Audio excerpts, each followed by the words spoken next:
നമ്മൾ ഓരോരുത്തരും ജീവിതത്തിൽ ടഫ് ടൈമിലൂടെ കടന്നു പോകാറുണ്ട് അല്ലേ? ഇന്നത്തെ വീഡിയോയിൽ ഇൻക്ലൂഡ് ചെയ്തിട്ടുള്ളത് നമ്മുടെ പാർട്ട്ണർ ടഫ് ടൈമിലൂടെ കടന്നു പോകുമ്പോൾ അവരെ സഹായിക്കാനായിട്ട് നമുക്ക് ചെയ്യാൻ പറ്റുന്ന കുറച്ച് കാര്യങ്ങളാണ്.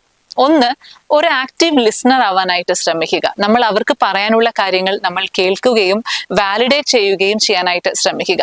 രണ്ട്, ബുദ്ധിമുട്ടിലൂടെ കടന്നു പോകുമ്പോൾ അവരെ ക്രിട്ടിസൈസ് ചെയ്യാതിരിക്കാനായിട്ട് ശ്രമിക്കുക. ഞാൻ അന്നേ പറഞ്ഞതല്ലേ, നിങ്ങളത് കേൾക്കാത്തോണ്ടല്ലേ എന്നൊക്കെ പറഞ്ഞ് അവരെ ക്രിട്ടിസൈസ് ചെയ്യാതിരിക്കാനായിട്ട് മാക്സിമം ശ്രമിക്കുക അവരൊരു ബുദ്ധിമുട്ടിലൂടെ കടന്നു പോകുന്ന സമയത്ത്. നാല്, അവരുടെ സ്ട്രെങ്തുകൾ ഓർമ്മപ്പെടുത്തി കൊടുക്കാനായിട്ട് തീർച്ചയായിട്ടും ശ്രമിക്കുക. ബുദ്ധിമുട്ടിലൂടെ കടന്നു പോകുമ്പോൾ അവർക്ക് ചിലപ്പോൾ അവരുടെ സ്ട്രെങ്തുകൾ പെട്ടെന്ന് ഓർത്തെടുക്കാൻ സാധിക്കണമെന്നില്ല, അല്ലെങ്കിൽ അവരെ കൊണ്ട് ഒന്നിനും പറ്റില്ല എന്നുള്ളൊരു തോന്നലൊക്കെ അവരുടെ മനസ്സിലേക്ക് വന്നേക്കാം. സോ ആ സമയത്ത് നമ്മൾ അവരുടെ സ്ട്രെങ്തുകൾ ഓർമ്മപ്പെടുത്തി കൊടുക്കാനായിട്ട് ശ്രമിക്കുക. നാല്, അവരുടെ ജോലിയിൽ അവരെ സഹായിച്ചു കൊടുക്കാനായിട്ട് ശ്രമിക്കുക. അഞ്ച്, ഫിസിക്കൽ അഫെക്ഷൻ കാണിക്കുക. അവരെ ചേർത്തിരുത്തുകയും ഒന്ന് കെട്ടിപ്പിടിക്കുകയും ഒന്ന് പുറത്തു തട്ടി ആശ്വസിപ്പിക്കുകയും ഒക്കെ